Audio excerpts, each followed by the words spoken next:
こんばんは、クリミナルです。今回も日本の有名な未解決事件について考察してみました。今回はアルファベットではなく仮名でお名前を読ませていただきます。では、早速始めます。1999年11月13日午後2時半頃、名古屋市西区伊能町のアパート内で当時32歳の主婦高田夏子さんが首を刃物で刺されて倒れているのを部屋を訪れた大家が発見した。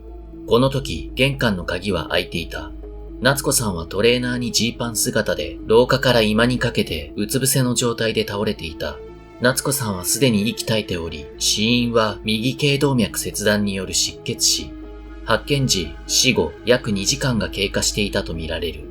夏子さんの左手に防御創があったことから、夏子さんと犯人は争ったとみられる。また、夏子さんの額にはコブができており、これは生前にできたものである。台所の食卓には長男の光太くん当時2歳がベビーチェアに座りおもちゃで遊んでいた。また廊下には掃除機が置いてありテレビがつけっぱなしの状態だった。なお犯人が洗面所の蛇口をひねり手を洗った形跡が残されていた。現場から凶器は見つかっておらず物色された形跡もなく何も盗まれていなかった。テレビの前のこたつにはお湯を吸ってふやけたカップ麺が置かれていて、テーブルの上には光太くんが朝食時に残した味噌汁と飲みかけの乳酸菌飲料が置いてあった。ただ、被害者家族では乳酸菌飲料を飲む習慣がなく、これは犯人が持ち込んだ可能性が高い。この乳酸菌飲料は被害者宅周辺では配達・販売されていないもので、被害者宅から約35キロ離れた西三河地区で販売されているものであった。玄関には犯人の血痕と足跡が残されており、その血痕の量から犯人が玄関にしばらく佇んでいたことがわかっている。法医学者によると犯人は静脈を切っていて自然止血はありえないとのことである。また、この玄関には少量であるが乳酸菌飲料が吐き出された形跡があった。被害者宅から何も盗まれていないことから警察は怨恨の線で捜査を開始した。警察はまず、夏子さんと夫の聡さんの交友関係や近隣住民への聞き込みを徹底的に行った。特に、聡さんの交友関係には力を入れて捜査したようだ。この事件は土曜日に発生していて、聡さんが土曜日に仕事に出ていることを犯人が知っていた可能性があるからだ。しかし、怪しい人物や夏子さんと聡さんを恨んでいるような人物は浮上してこなかった。また、聡さんは再婚であったため、警察は静岡県に住んでいた前妻も調べ上げたが、前妻には事件当日に完璧なアリバイがあり、血液型は O 型であった。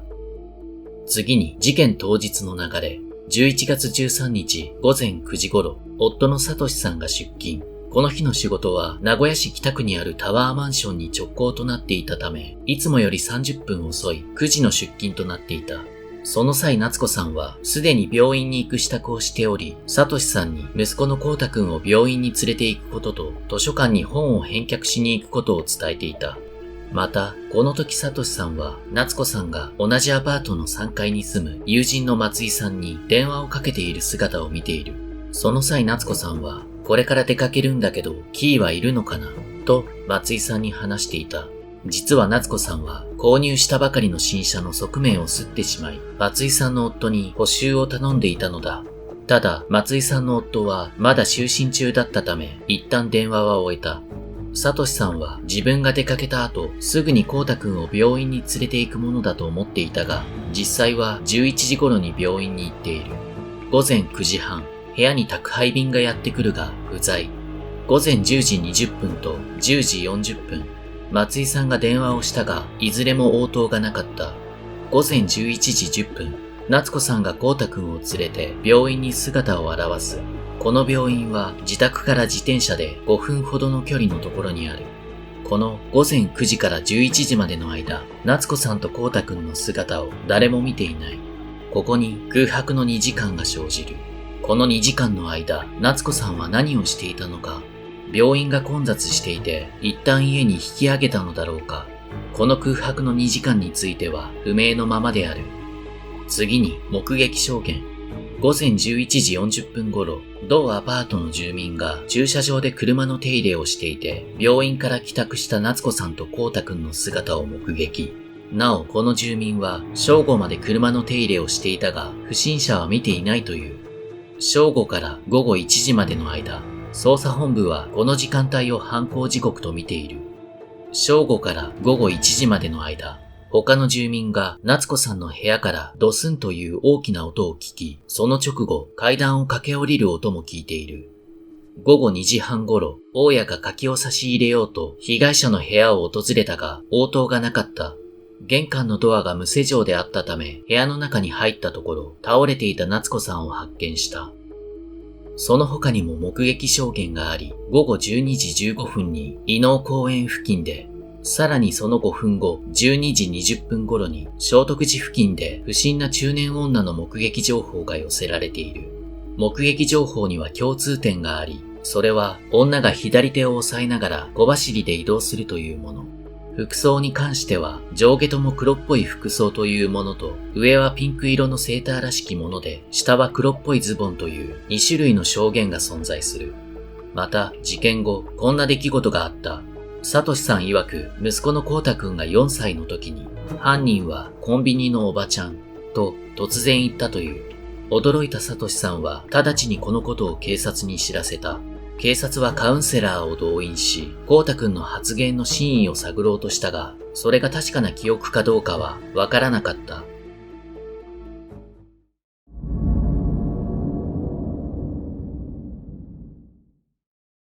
DNA 型判定などから犯人は当時40歳から50歳くらいの女で、血液型は B 型とわかっている。そしてこれが犯人の似顔絵である。これは目撃者の情報をもとに作成されたものだが、サトシさんは見覚えがないという。また、犯人は事件当時、かかとの部分が高い24センチの韓国製の婦人靴を履いていた。次に、犯人の逃走ルート。犯人はしばらく玄関に佇んだ後、現場から500メートルほど離れた伊能公園まで移動しており、そのルートには犯人の血痕が点在していた。まず玄関、次に共用通路、1階へ降りる階段、アパート前の駐車場と続き、さらに付近の路地、伊能公園に通ずる石段、そして公園付近まで血痕が残されていた。重要な手がかりだったが、この公園付近で警察犬2頭が血痕を見失い、犯人追尾が不可能となっている。ある新聞記者の話によると、事件の晩にマスコミが現場を荒らし始めたそうだ。それを嫌がった県警本部が警察犬による捜査を一時中断したところ、その後雨が降り、血痕が流されてしまったそうだ。なお、この公園の手洗い場で犯人が手を洗った形跡が残されている。被害者宅の洗面所にも犯人が血を洗い流そうとした跡があったため、犯人は被害者と格闘した際に左手を負傷したとみられる。なお、生前夏子さんは2、3度この伊能公園を訪れたことがあり、サトシさんにこの公園は感じが悪いと話していた。この感じが悪いという発言がどういう意味なのか、何を指していたのか、今となっては知る由もない。話を戻すが、犯人はしばらくの間、この公園をうろついていた。その後犯人は道路を渡ろうとしているところを車に乗った女性に目撃されている。これが午後12時15分。目撃者の女性はこう証言している。手を押さえた女の人が歩いてきたんです。白い布にこんなにって思うほど血がついていました。それで覚えていたんです。ゆっくりとした感じでしたけど、顔が痛そうなというか、しかめてるというか、そういう感じの顔つきでしたね。玄関で確認された血痕、逃走ルートに点在していた血痕、この目撃証言から犯人はかなりの出血をしていたと思われる。そして5分後の午後12時20分、聖徳寺付近で通行人の男性が不審な中年女を目撃。その女は胸の前で左手を押さえていたという。そしてこれ以降、犯人の目撃情報はない。なお、同日の正午、聖徳寺付近で不審な白い軽乗用車が止まっていたのを複数の人が目撃している。その不審車両は年式の古い車種で見かけたことのない車両だったという。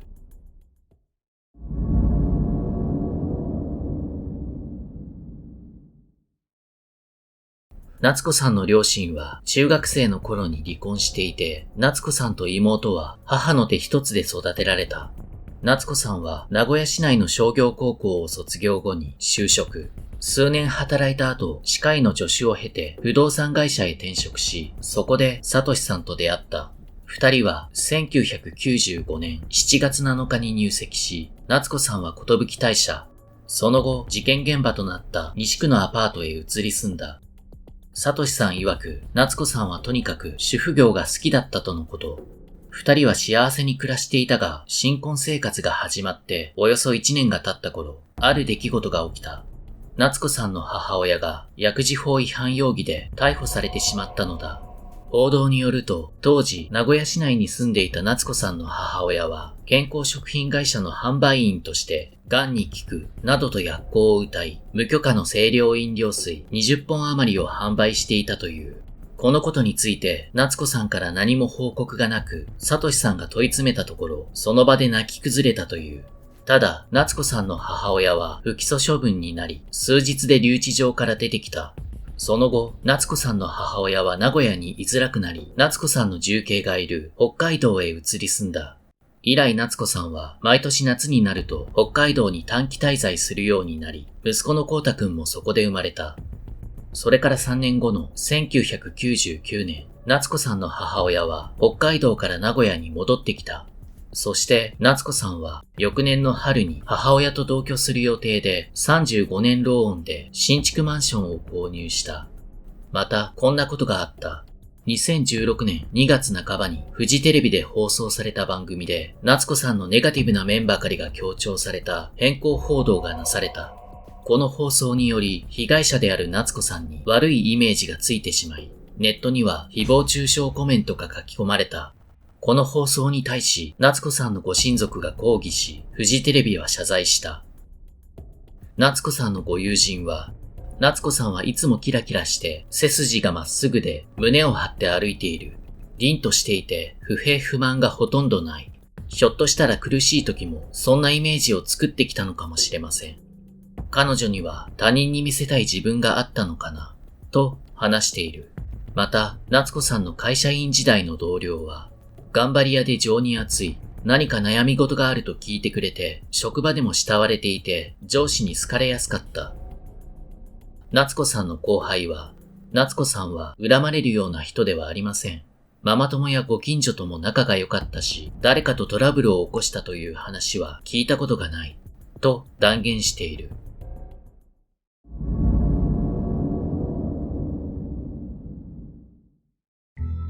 この事件には2020年11月に新証言が出ている。なお、この証言は地元の民放 CBC で放送されたものだそうだが、この新証言に関するネット記事は削除されている。事件発生日の1週間前、銀色のアタッシュケースを持った似顔絵そっくりの女が夏子さんの部屋の玄関先にて夏子さんと話し込んでいたと隣人が証言した。隣人によると、その女は目がきつい感じで似顔絵と似ていた。髪型はソバージュという感じでウェーブがかかっていた。ちなみにソバージュはバブル全盛期の1980年代後半くらいに大流行したものである。隣人が挨拶すると、その女は挨拶を返すどころか睨み返してきて印象が悪かったそうだ。女は手に銀色のアタッシュケースを持っていて、隣人は化粧品か何かのセールスの人かと思ったそうだ。その女と夏子さんは玄関の扉を開けた状態でしばらく話し込んでいた。その際、扉が閉まらないように間にアタッシュケースを置いていたという。ちなみに夏子さんはセールス嫌いだったとサトシさんが語っている。事件があったアパートは玄関横のサッシから訪問者の姿を見れる構造となっていたため、夏子さんはそこから訪問者をチェックしていたようだ。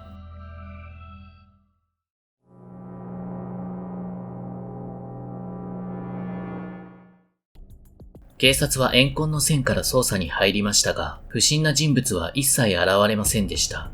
あんたたちほど恨まれていない夫婦はいないわ、と刑事が頭を抱えるほどだったと言います。その上、物色された形跡もなければ何も盗まれていません。このことから夏子さんは人違いで襲われてしまったのではないかという説もあります。犯人は凶器を持参しており、殺意を持って夏子さんの部屋を訪れています。犯人と夏子さんの間には過去に何かしらのトラブルがあって、犯人が夏子さんに対し一方的に恨みを持っていたのでしょうか。もしくは午前9時から11時までの空白の2時間に何かがあったのでしょうか。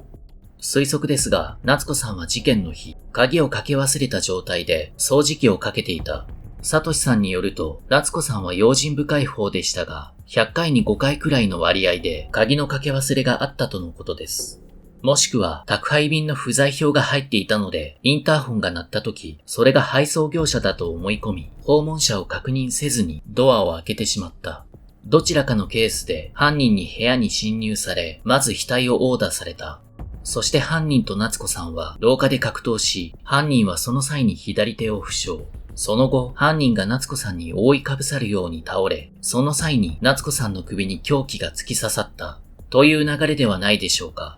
普通、素人が凶器で人を襲う場合は、腹部か胸部を刺すことが多く、いきなり首を刺すということはあまり見受けられません。犯人はプロという線もありますが、犯人が夏子さんに覆いかぶさるような形で刺したのではないかなと私は思いました。また、この犯行は土曜日に実行されています。職種にもよりますが、一般的には土日は仕事が休みで、犯人側としては夫が在宅であることが多いと思うのではないでしょうか。つまり犯人は事件の日、夫が仕事で不在ということを知っていた可能性があります。また、夏子さんは事件の日、図書館に行く予定でした。おそらく午後に本を返却しに行くつもりだったのでしょう。このことから、夏子さんは犯人の女と会う約束はしていなかったと思います。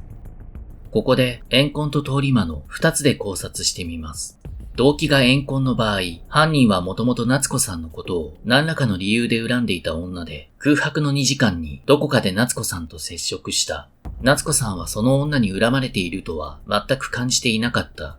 恨んでいた理由ですが、新車や新築マンションを購入していた夏子さんに嫉妬した。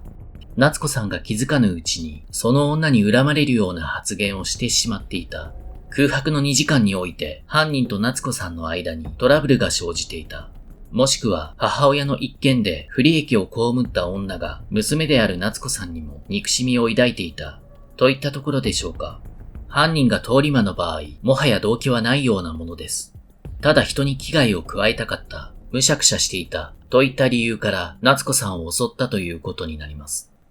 2003年3月から4月にかけて名古屋市北区で連続通り魔事件が発生しています。この未解決事件の後に発生した事件ですが、犯人は女でした。この女は小さい頃に極貧生活を送っており、金銭への執着と他人の幸福に対する嫉妬が異常だったといいます。取り調べにおいては自分のイライラした気持ちがすっきりすると思った。相手が自分より幸せそうなら誰でもよかった。と供述しています。この犯人の女はひらひらした服を着て辺りを自転車で徘徊していたことからひらひらさんと呼ばれていました。通り魔事件の犯人は男であるケースが多いですが、犯人が女である可能性もあります。ただ、通り魔がわざわざ被害者の部屋を訪ねてまで犯行に及ぶというのは少し考えにくいです。よって犯人の動機は怨恨ではないかと私は感じています。次に謎の乳酸菌飲料について、なぜ犯人は乳酸菌飲料を持ち込んだのか、意図的に持ち込んでいたのであれば、捜査の撹乱まで視野に入れていたことになります。つまり、この事件の犯人は現場から遠くに住んでいる人物だと警察に思わせるためです。また、なぜ犯人は凶行に及んだ後に乳酸菌飲料を飲んだのかという謎もあります。喉が渇いたのなら、夏子さんの部屋で水か何かを飲めばいいはずですし、乳酸菌飲料を持ち歩く理由もわかりません。ましてや、なぜそれを現場に残していったのか。個人的には、捜査の撹乱を狙って犯人があえて置いていったのではないかなと感じています。犯人が夏子さんの顔見知りの場合、光太くんに乳酸菌飲料をあげるなどと言って部屋に入り込んだという線もあるかもしれません。次に、犯人は単独犯か複数犯かという点。犯人は凶行に及んだ後、しばらく玄関に佇んでいます。その後、500メートルほど離れた場所にある伊能公園に徒歩で移動しています。そこで犯人は手を洗い、しばらくその公園をうろうろしていました。なぜ犯人は一目散に逃げずに公園付近をうろついていたのか。もしかすると犯人は共犯者に電話をかけていたのではないでしょうか。つまり犯人の女はあらかじめ共犯者と計画を立てており、犯行に及んだ後は共犯者に車で拾ってもらう予定だったという説です。犯人は夏子さんの部屋に侵入し、凶行に及んだ後、玄関で共犯者に携帯電話で連絡をした。その際に犯人は気分が悪くなり、玄関で乳酸菌飲料を吐いた。その後、怪我を負った左手をかばいながら公園へ向かい、そこで手を洗った。そして公園で再び共犯者に電話をした。電話を終えた犯人は聖徳寺方面へ移動するが、ここで車に乗った女性に目撃された。その時刻が午後12時15分。5分後の12時20分。犯人が最後に目撃された聖徳寺付近で共犯者の車に乗り逃走した。もしかしたらこの共犯者の車が複数の住民に目撃されていた不審な白い軽乗用車だったのかもしれません。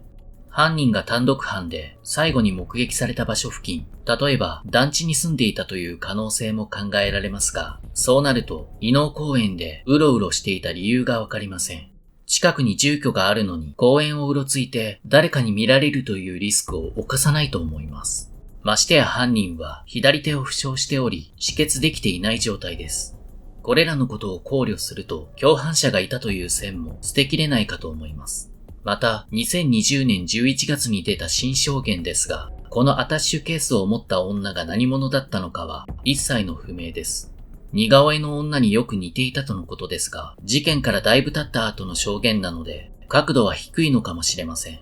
仮にこの女が犯人だったとすると、動機は何でしょうか？この女はセールスで、それを夏子さんが冷たくあしらったことで殺意を抱いたのか？それとも、もともとビジネス関係の知人で、商談にやってきたが、話がこじれたのか。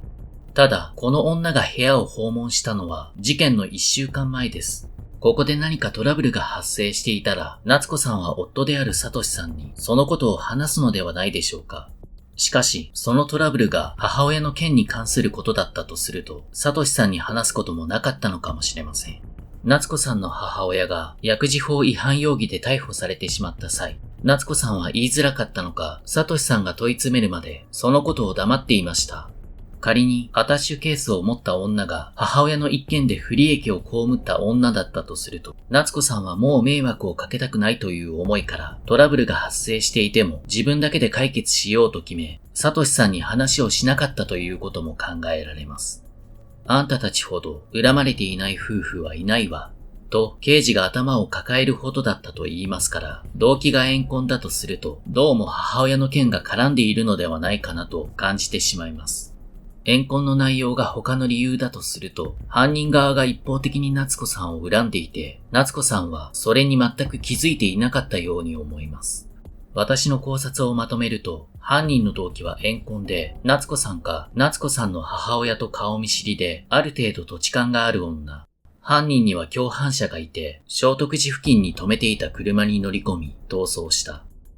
夏子さんの夫、サトシさんは、事件の風化防止のため、または現場保存のために、現在もなお事件現場となった部屋を借り続けています。その部屋には、家族3人の写真が入った置き時計、食卓、化粧台、夏子さんの赤い羽織、電話機、おもちゃがそのまま残されており、まるで事件があった日から時が止まっているかのようです。